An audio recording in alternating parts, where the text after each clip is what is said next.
지난 한 주간도 하나님 우리 기쁨의 동산에 너무너무 잘해 주셨습니다.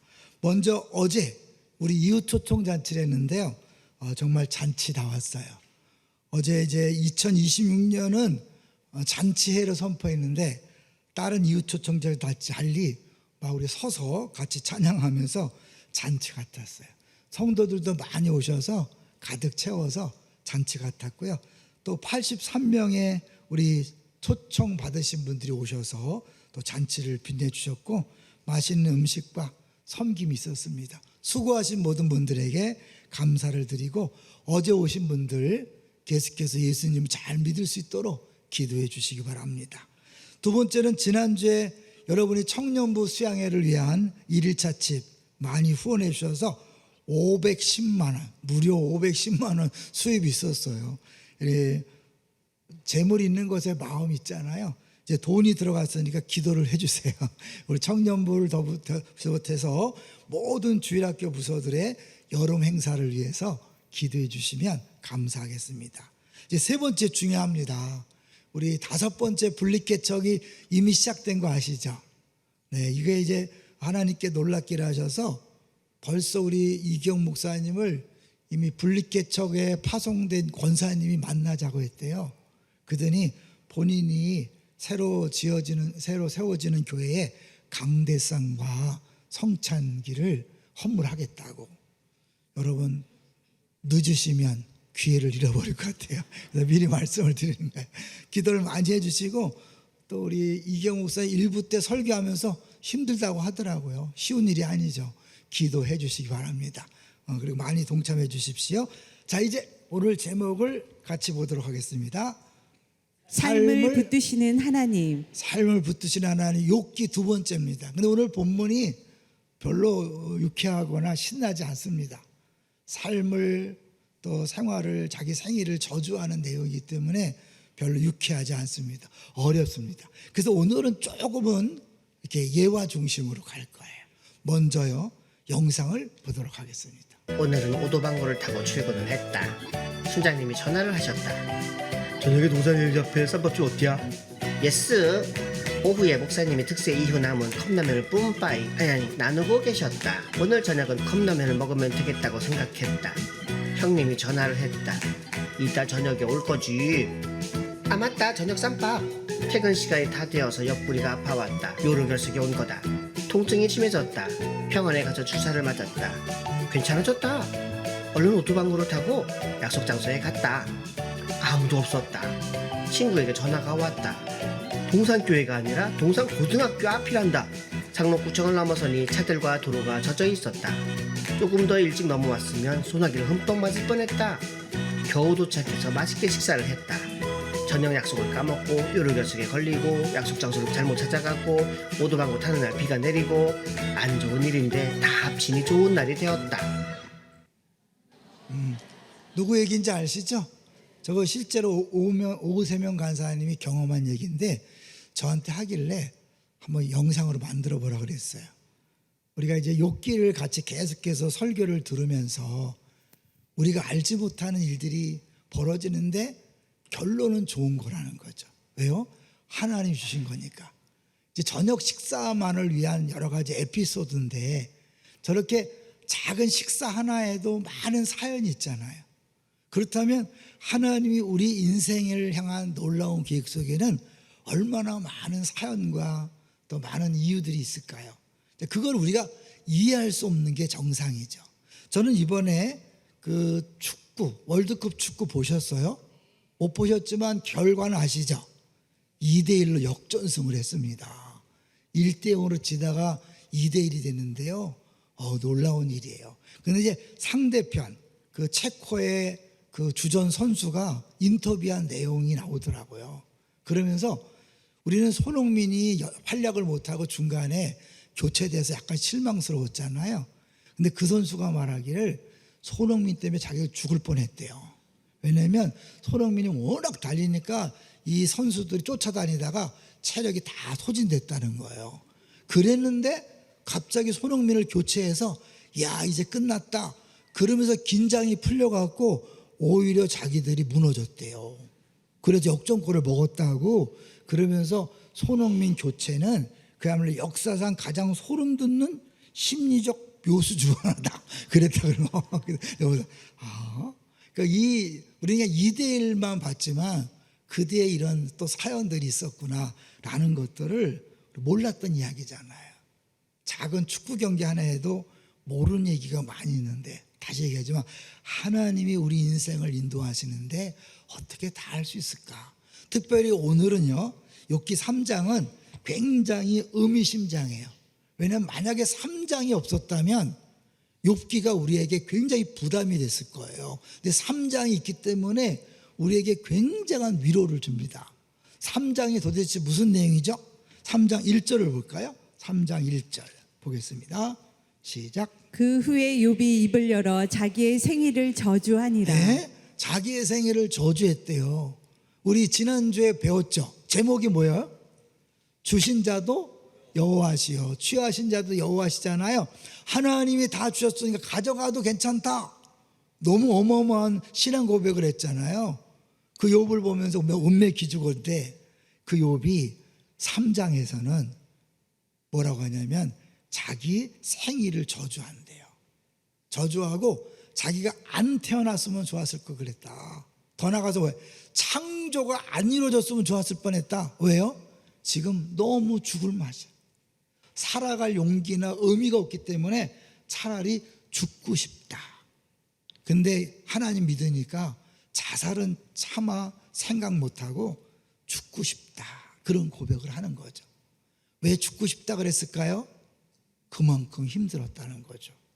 어제 우리 집회에 오신 분들은 들으셨을 거예요. 그 강사로 오신 유은성 전사님이 뇌종양 걸렸을 때 뭐라고 했어요? 죽고 싶다 그랬어요? 살고 싶다 그랬어요?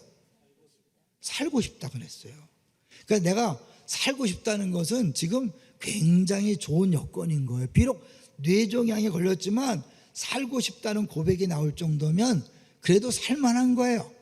욥이 죽고 싶다는 건 뭐예요? 완전히 소망과 모든 기쁨과 감격과 이런 것들은 하나도 찾아볼 수 없는 바닥 중에 바닥을 간 거예요. 그 한번 생각해 보세요. 욥이 어떤 고난을 당했죠? 재산 다 날라갔어요. 모든 재산이 싹 날라갔어요. 그건 참을 만해요. 그 다음에 뭐예요? 자기 10자녀가 다 죽었어요. 여러분, 부모 입장에서 자녀가 죽는 거 한 명만 죽어도 애간장이 끓고 그럴 텐데 10명이 다 죽었어요. 그걸로 끝났나요? 온몸에 만시창이가 되어서 귀하장으로 긁을 정도로 부더기가 몸에 끓는 그런 비참한 현실. 하나님 앞에 많이 받았다가 다 사라지고 났을 때 처음에는 주신 자도 여호와시요 취하신 자도 여호와시라고 멋지게 고백했지만 시간이 지나면서 그 고통 앞에서 견디질 못하는 거죠. 우리가 신앙생활하다 처음 한두 번은 믿음의 고백을 할 수 있어요. 그런데 이 고난이 계속되면 누구든지 견디기 어려운 거예요. 욥조차도 견디기 어려우니까 나 차라리 죽고 싶다. 내가 그때 엄마 뱃속에서 태속에서 죽어 나왔다면 좋았겠다. 더 나아가서 창조가 안 이루어졌으면 어땠을까? 그렇게 한탄하는 건데 여기 저주라는 표현을 썼기 때문에 놀랍죠. 야, 하나님을 저주했다면 사단의 공격에 넘어간 거 아닐까? 왜요? 사단의 끊임없는 계획은 뭐였어요? 어떻게 하든지 욥이 입을 벌려서 하나님을 저주하기를 원했거든요. 물론 오늘 우리가 욥기에는 개역개정이기 때문에 저주란 표현이 안 쓰지만 다른 번역본에는 저주라고 그렇게 번역한 내용이 있어요. 그게 뭘까요? 우리 1장 11절입니다.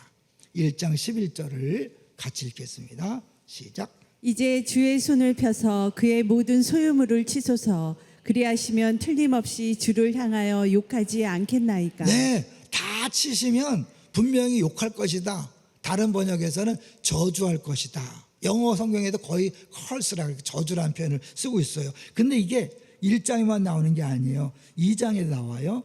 2장 5절을 볼까요? 2장 5절 시작. 이제 주의 손을 펴서 그의 뼈와 살을 치소서. 그리하시면 틀림없이 주를 향하여 욕하지 않겠나이까. 1장에서는 모든 재산을 다 가져가시면 자녀를 다 죽이면 분명히 저주할 겁니다. 저주했어요? 안 했어요? 안 했어요. 그러니까 2장에 가서 다시 이 사단이 몸을 치세요. 몸을. 그 몸을 쳤더니 분명히 이제 저주할 것이다 그랬는데 욥이 끝까지 저주하지 않습니다. 그리고 심지어 아내를 통해서 마귀가 공격해요. 2장 9절로 가볼까요? 2장 9절 시작. 그의 아내가 그에게 이르되 당신이 그래도 자기의 온전함을 굳게 지키느냐 하나님을 욕하고 죽으라. 같은 다른 단어예요. 욕한다는 단어가 그 원어적으로는 사실은 축복하다는 단어예요. 축복하다는 단어가 어떤 때는 저주란 단어로 쓰이고 어떤 때는 찬송이라는 단어로 쓰여요. 똑같은 원어인데 그래서 이 욥이 그런 고난 속에서도 21절 1장 21절 보면 이런 고백을 하잖아요. 지난주 봤던 거예요. 1장 21절 시작. 이르되 내가 모태에서 알몸으로 나왔사온즉 또한 알몸이 그리로 돌아가올지라 주신 이도 여호와시오 거두신 이도 여호와시니 여호와 이름이 찬송을 받을지이다 하고 여기서 말하는 찬송이라는 단어하고 욕하다는 단어가 똑같아요. 바라크. 그 신기하죠? 어떻게 똑같은 단어로 어떤 때는 찬송, 어떤 때는 축복, 어떤 때는 저주일까? 나중에도 말씀드리겠지만 결국 똑같은 상황에서 내가 믿음으로 반응하면 주님의 찬양, 믿음이 없으면 저주가 나오는 거죠. 우리의 선택에 달린 거예요. 하나님은 분명히 좋은 걸 주셨지만 그거를 믿음으로 받으면 찬양할 수 있는 것이고 믿음으로 반응하지 못하면 원망, 저주가 나오는 거죠. 욥은요 끝까지 저주하지 않았어요. 그래서 사단과의 경기에서 욥 1점, 사단 빵점 1대0으로 진 거죠. 그런데 시간이 지나면서 욥이 이제 드디어 이렇게 저주한다 그랬어요. 근데 이 저주란 단어는 다른 단어예요. 앞에서 말하는 저주란 단어와 다른 단어를 쓰고 있어요. 그래서 결국 욥은 하나님을 저주한 게 아니라 자기 생일 또 자기 뱃속에서 태어나지 않았으면 하는 그림을 통해서 한탄하는 거예요. 주 앞에 나가서 한탄하는 거예요. 예수 믿는 사람이 한탄하면 돼요, 안 돼요? 불평하면 돼요, 안 돼요? 된다는 걸 보여주는 거예요. 다시 욥이 한탄하고 탄식하고 불평하는 것에 대하여 하나님이 죄라고 얘기하지 않아요. 분명한 것은 우리에게 주어진 모든 고난을 당할 때 여러분 사람들하고 하지 말고 하나님 앞에 가서 마음껏 부르짖고 울고 탄식하고 무슨 말을 해도 괜찮아요. 어떤 소리도 괜찮아요. 왜? 하나님은 다 아시기 때문에 그 고난을 주고 우리가 얼마나 힘든지 다 아시기 때문에 하나님 앞에 나와서 있는 마음을 그대로 다 한번 표현해 보세요. 그런데 답을 줄까요, 안 줄까요? 끝까지 답은 주지 않아요. 욥기가 그거잖아요. 처음부터까지 답을 주지 않아요. 여기서 2번 박스 다시 한번 보겠습니다. 우리 지난주도 한번 봤지만 다른 차원에서 전체 구조를 보면 제일 가운데가 뭐예요? 지혜는 어디서 찾을 수 있나? 그리고 이제 앞뒤로 3번에 대하 3번에 바로 아주 굉장히 조직적인 거죠. B 읽어볼까요? B 욥이 자신의 생일을 저주함. B 다시 욥이 새 친구들을 위해 이제 중보함. 완전히 역전하는 거죠. A 욥의 고난. 욥의 회복. 결론은 욥의 회복이에요. 근데 그 과정까지 어려움이 계속된 거죠.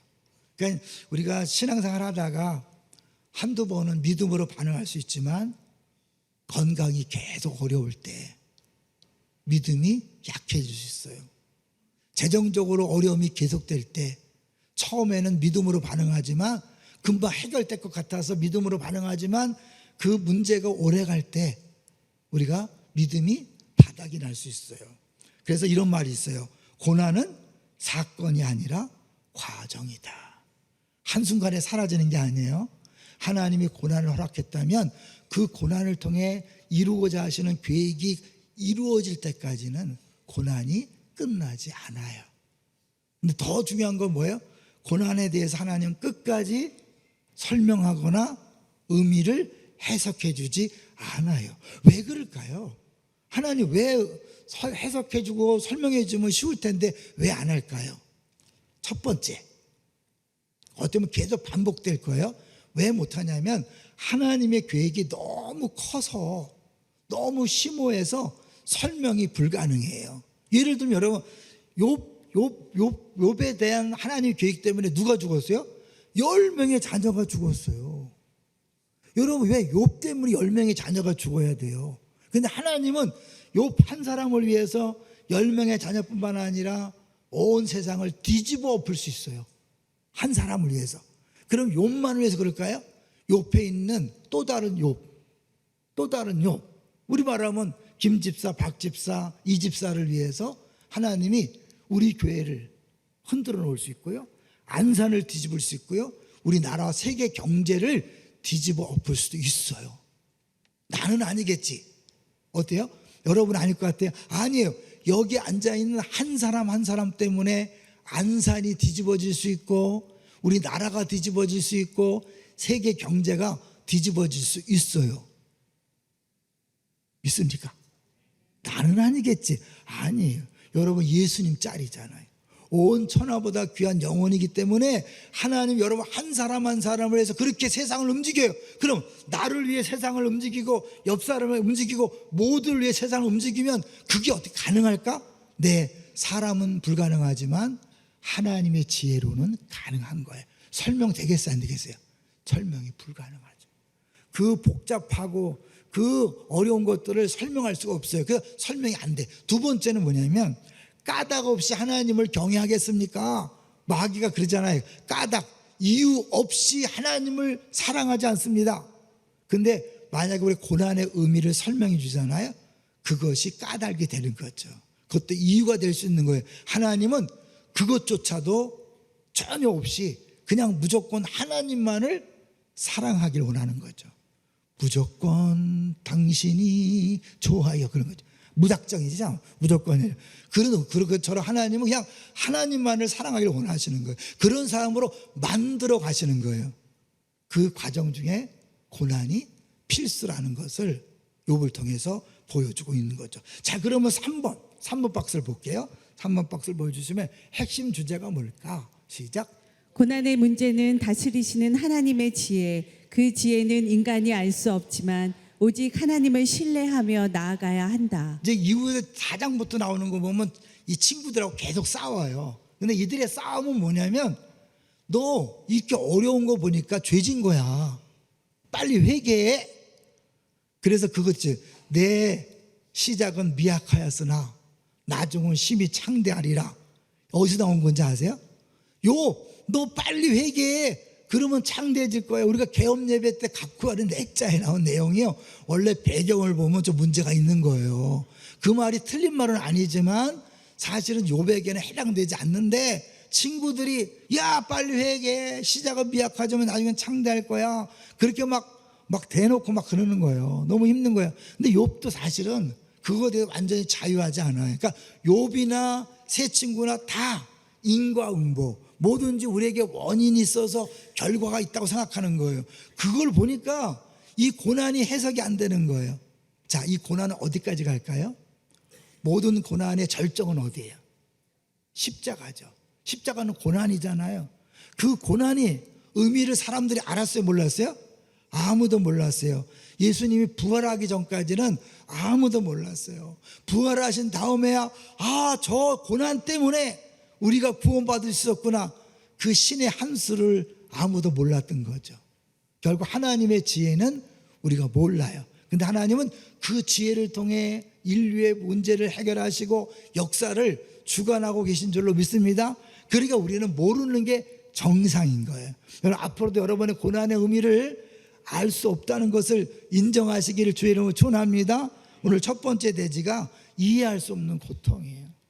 이해할 수 없기 때문에 더 힘들지만 하나님은 그렇게 하시는 거예요. 자, 그런데 그때 우리들이 해야 될 일이 뭐라고요? 가서 탄식하고 심지어 뭐예요? 자기 생일을 저주하고 더 나가서 한번 볼까요?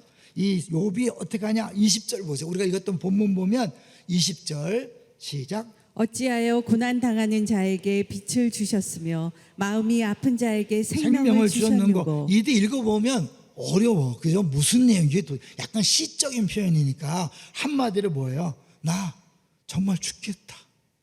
단 1분 1초도 살고 싶지 않다.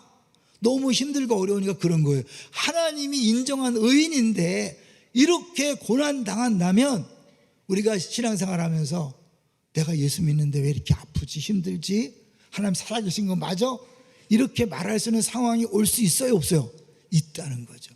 우리 어제 왔던 유은석 전사님 방송에 나가서 자기가 암이라고 그랬더니 담박에 예수 믿는 사람이 그게 뭐예요? 그랬다고 하잖아요. 예수 믿어도 암이 옵니다. 예수 믿어도 교통사고가 있을 수 있습니다. 예수 믿어도 자녀가 방황할 수 있습니다. 쫄딱 망할 수 있습니다. 그래서 사실은 우리가 신앙생활 할 때 대부분은 교회 나오면서 성경이 아무리 그렇게 얘기해도 뭐예요? 그래도 예수 믿으면 잘해야 되지 않나? 좋은 게 있어야 되지 않나? 그래서 4번을 보여주시면 설문조사를 했대요. 4번을 보여주세요. 오늘 영상 기억하시고 설문조사에 응해 주시기 바랍니다. 부목사들이 무슨 짓을 할지 모른다고 걱정하죠. 자, 1번 마음의 평안 몇 프로예요? 38.8%, 구원과 영생, 31.6%, 건강, 재물, 성공, 18.5%, 가족, 부모의 권유, 7.7%, 사람들과의 관계, 3.5%. 다 이유가 있는 거예요. 신앙생활하면 뭔가 내가 원하는 것을 얻을 것이라는 기대감으로 신앙생활을 하는 거예요. 근데 하나님은 어떻게 해요? 그 뭐 얻는 거 말고 나를 사랑해라. 그게 진짜 행복이고 진짜다라는 것을 우리에게 가르쳐주고 변화시키길 원하는 거예요. 그게 욥이잖아요. 아무 까닭 없이, 이유 없이, 조건 없이, 얻는 거 없이 오직 하나님만을 사랑하고 경외하기를 원하는 거죠. 그러면 사실 그 다음에 너희는 먼저 그의 나라와 그 일을 구하면 이 모든 걸 더하시는 거예요. 근데 이 순서가 바뀌기 때문에 하나님이 우리를 변화시키려고 참 고생하시는 거예요. 하나님도 눈물 흘리시면서 우리를 아프게 하시고 하나님도 눈물 흘리시면서 우리 고통을 주는 거죠. 근데 그 고통이 사실은 한 달, 두 달로 안 끝날 수 있어요. 때로는 평생 갈 수 있어요. 예를 들면 사실은 우리 남편이나 아내가 죽었다. 그 아픔은 평생 가는 거죠. 그죠? 자녀가 죽었다. 평생 가는 거예요. 재산 잃은 거 때로는 평생 빚 갚으면서 살으셔야 돼. 보증 잘못 썼다가 투자 잘못했다가 홀랑 다 날아가고 그리고 평생 후회하면서 살 수도 있어요. 그럼 보세요. 하나님 그때 왜 안 막아줬습니까? 그것이 내 잘못된 선택일 수도 있고 하나님 계획일 수도 있죠.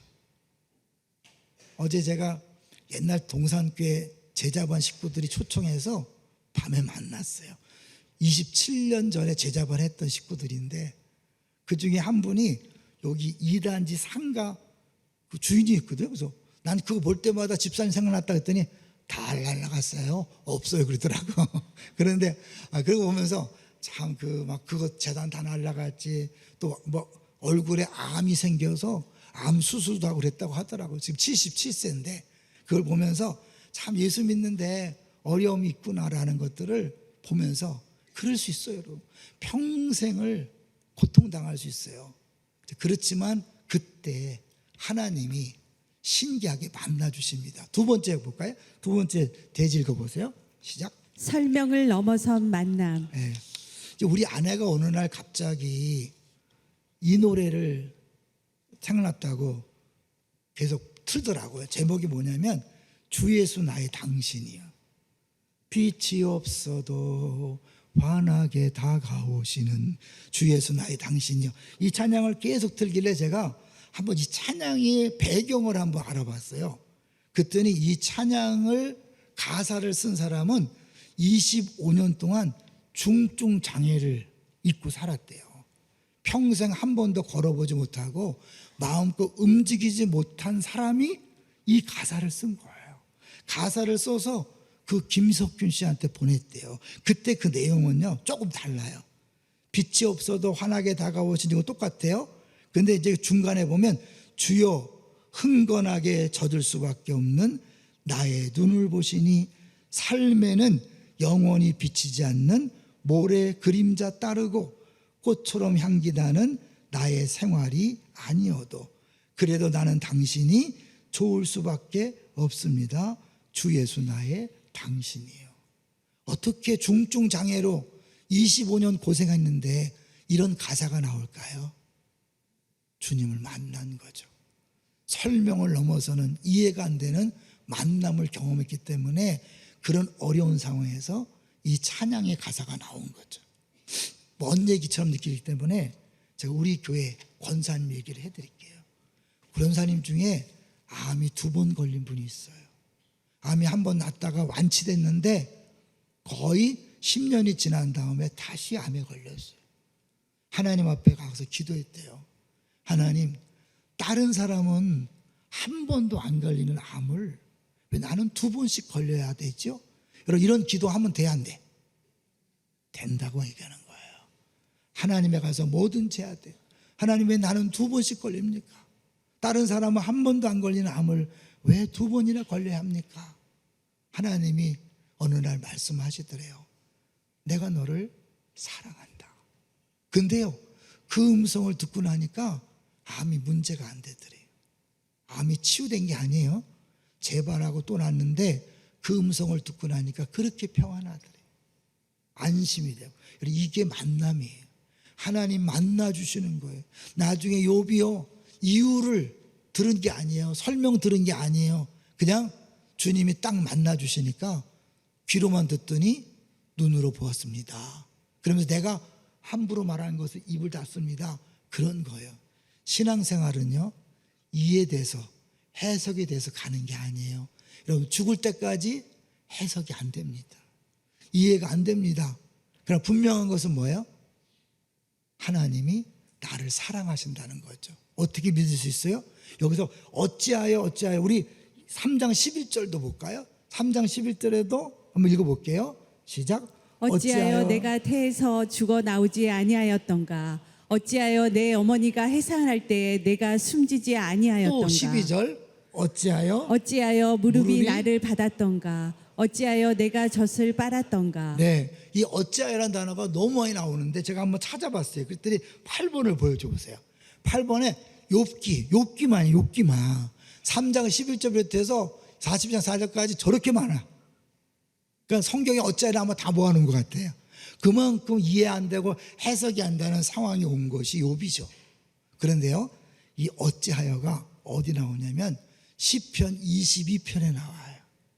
예수님의 고난을 말씀하시는 시편이, 그건 다윗이 지은 거예요. 그러니까 다윗이 하나님의 임재를 못 느끼면서 너무 힘들어서 어찌하여 나를 버리셨나이까라고 고백을 했어요. 그 어찌하여가 예수님 십자가에서 또 나옵니다. 예수님이 어찌하여 나를 버리셨나이까 할 때 그 시편 22편의 내용을 그대로 이야기해요. 결국 뭐예요? 욥의 어찌하여와 다윗의 어찌하여가 예수님의 어찌하여로 성취되는 거죠. 그 욥을 통한 어찌하여 그 질문이 예수님에게서 답이 나오고 다윗의 어찌하여가 예수님을 통해 답이 되는 거예요. 어떻게 답이 될까요? 이해가 안 되고 해석이 안 되지만 하나님이 결국은 뭐예요? 예수님을 버리심으로 우리를 구원하시는 놀라운 지혜, 말도 안 되는 지혜, 이해할 수 없는 지혜. 심지어 사울이 왜 그렇게 난리치며 예수 믿는 사람을 핍박했어요? 나무에 달린 자는 저주받아 죽었는데 이놈들아, 하나님의 아들이라는 게 맞냐? 구약 성경을 볼 때 예수님은 저주받아 죽은 거예요. 그러니까 그건 구원자가 될 수 없어요. 근데 하나님은 십자가에 달려 죽음으로 온 인류의 저주, 개인의 죄가 아니라 온 인류의 저주를 담당하고 죽게 하심으로 우리를 구원하신 줄로 믿습니다. 이게 하나님의 일하시는 방법이에요. 그래서 그 예수님이 어찌하여 나를 버리셨나이까 했는데 실제로 버림을 당한 거예요? 느낌이에요? 버림당한 거예요? 버림당한 거죠. 욥은 느낌이에요. 버림받은 느낌이에요. 사실은 뭐예요? 하나님이 욥을 계속해서 붙들고 있었죠. 사단에게 뭐라 그랬어요? 야, 네 마음대로 하되 여기는 안 돼. 뭐예요? 목숨은 건들면 안 돼. 생명은 건들면 안 돼. 하나님이 붙들고 있기 때문에 욥이 죽을 수 없는 거죠. 죽지 않는 거죠. 모든 고난이 와도 더 이상은 망하지 않는 거죠. 다윗은 버림받은 거예요? 버림받은 느낌이에요? 다윗도 버림받은 느낌이에요. 예수님은 실제로 버림받았어요. 죄 있어요? 없어요? 죄 없는 진짜 의인이 버림당했어요. 왜요? 우리들이 버림당하지 않게 하려고. 그래서 예수 믿는 사람은 어떤 상황에도 버림당하지 않습니다. 믿습니까? 그럼 어떤 고난이요, 심지어 정말 죽겠습니다, 한 1초도 살고 싶지 않습니다, 차라리 날 죽여주세요, 내가 자살은 못하지만 나를 죽여주세요, 그렇게 외칠 정도로 고통스러운 상황이 온다 할지라도 그것은 하나님 버리는 게 아니에요. 하나님의 계획이 이루어지는 과정인 거예요. 그래서 마더 테레사 얘기를 한번 해드릴게요. 마더 테레사 얼마나 유명해요, 그죠? 정말 믿음의 사람이고 대단한 사람이잖아요. 근데 그 사람이 죽은 다음에 자기 믿음의 동기들하고 주고받은 비밀 편지 안에 자기 비밀을 얘기했어요. 그게 뭐냐면, 내 영혼 안에는 너무나 큰 암흑이 있습니다. 하나님이 나를 원치 않으시고 하나님은 어디에도 계시지 않는 것 같습니다. 이 고독이 너무 깊어 차라리 내 존재가 사라졌으면 좋겠습니다. 겉으로는 표현 안 했지만 그렇게 힘들었던 거예요. 근데 그 암흑 속에서도 사역을 포기하지는 않은 이유가 있대요. 그 편지 마지막에 이렇게 고백했답니다. 내가 느끼는 이 철저한 버림받음과 고독은 십자가 위에서 엘리 엘리 라마 사박단이 외치시며 버림받으셨던 예수 그리스도의 고통에 동참하는 은혜의 통로임을 믿습니다. 내가 주님의 십자가 어둠을 채우기를 원합니다. 하나님이 그 고통 속에서 예수님의 버림받고 심각한 고통을 당하신 것을 알게 하는 거죠. 그 고난에 동참하고 고난을 경험함으로 하나님의 사랑이 얼마나 지독한가를 알고요, 어떠한 고난에서도 흔들지 않을 수 있는 믿음의 사람이 되는 거죠. 내가 가는 길을 오직 그가 아시나니. 사실 이제 우리 유은성 전사님이요, 몇 년 전에도 안산에 왔던 거 알아요. 우리 부활절 연합 집회 와스타듬에 살 때 있었죠. 그때 오셨던 거 기억 못할 거죠. 그때만 해도 그렇게 은혜되지 않았어요. 유 전사님의 진짜 은혜스러운 찬양은요, 3년 전에 뇌종양이 발견된 다음에 그 찬양이 정말 은혜스러웠고 그 간증을 통해 많은 사람이 위로받고 힘을 얻었잖아요. 뇌종이 없었다면 평범한 CCM 가수로 끝났을 거예요. 뇌종양이 왔기 때문에 전국을 다니며 사람들을 위로하고 격려하고 살리는 통로가 됐습니다. 개인적으로도 믿음의 사람이 되었고 믿음의 사역자가 됐을 뿐만 아니라 수많은 사람을 살리는 거죠. 우리 권사님 얘기 제가 성맥하는데 우리 집사님 한 분이 얘기를 하더라고요. 예전에 들었는데 제가 잊어버렸던 것 같아요. 근데 얘기를 하더라고요. 자기가 최근에 그 권사님하고 얘기 중에 권사님이 얘기하더라고요. 내가 2번 암에 걸려서 하나님에게 왜 나는 2번이나 걸렸습니까? 라고 했을 때 하나님이 내가 나를 사랑한다, 그 말을 듣고 위로를 얻고 힘을 얻었다. 그 얘기를 듣고 자기도 위로받았다고 하더라고. 여러분, 목사가요, 강단에 설교하는 거 성도들이 잘 안 받아들여요. 목사니까. 그래서 설교를 잘 안 변해. 근데 언제 변하는지 아세요? 나와 똑같이 암에 걸리고 똑같이 파산하고 똑같이 애들이 방황하고 고난 중에 있는 동일한 성도가 어떻게 주님 만나고 어떻게 이겨냈는가를 이야기할 때 쏙쏙 들어가는 거죠. 그렇죠, 여러분? 목사의 설교는 설교야. 근데 내 주변의 사람들이 그 고난 중에 주를 경험한 걸 얘기하면 그냥 감동이 되고 변화되는 거죠.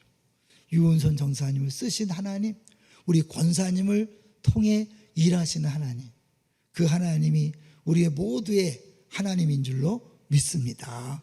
놀라운 것은 아까 그 찬양했던 주 예수 나의 당신이여, 이 찬양했던 분이 사실 85년도에 이걸 보냈는데요, 이분이 1990년 초부터 걷기 시작했대요. 25년을 중증으로 꼼짝 못하던 분이 신기하게 이 편지 보내고 5년 뒤에 걷기 시작하고 95년에 결혼을 해서 인천에서 남편과 행복하게 살고 있다고 김석균 씨가 써놓은 걸 제가 봤어요. 꼭 이런 기적이 나타난다는 건 아니지만 우리가 똑같은 상황에서 어떤 사람은 원망하고 하나님을 저주하고 끝나지만 어떤 사람은 그 속에서 하나님 만나서 찬양하면서 주 앞에 영광을 돌려드리는 거죠. 똑같이 바라크입니다. 똑같은 단어인데 마귀는 그거를 하나님을 원망하고 욕하는 데 쓰라 그랬고 욥은 똑같은 단어를 찬양한다는 데 썼습니다. 지금 여러분에게 말할 수 없는 고난이 있을 거예요. 쉽게 해결되지 않을 거예요. 고난 앞에 좌절하고 절망하고 머물러 있지 마시고 주 앞에 나오세요. 마음껏 울부짖으세요. 무슨 소리도 괜찮아요. 주 앞에 소리치고 우시고 탄식하시고 하나님 왜 나입니까? 왜 나에게 이런 고난이 왔습니까? 여러분 하나님에게는 마음껏 외치셔도 돼요. 마음껏 우시면서 하나님을 푸세요. 그걸로 끝나는 게 아니라 주님이 신기한 만남을 주실 줄로 믿습니다. 그래서 내가 너를 사랑해 그걸 소리를 듣고 여러분이 살아날 뿐만 아니라 그 간증을 통해 또 수많은 사람들을 구원하고 살려내는 치유하는 통로들이 되시기를 주의 이름으로 축원합니다.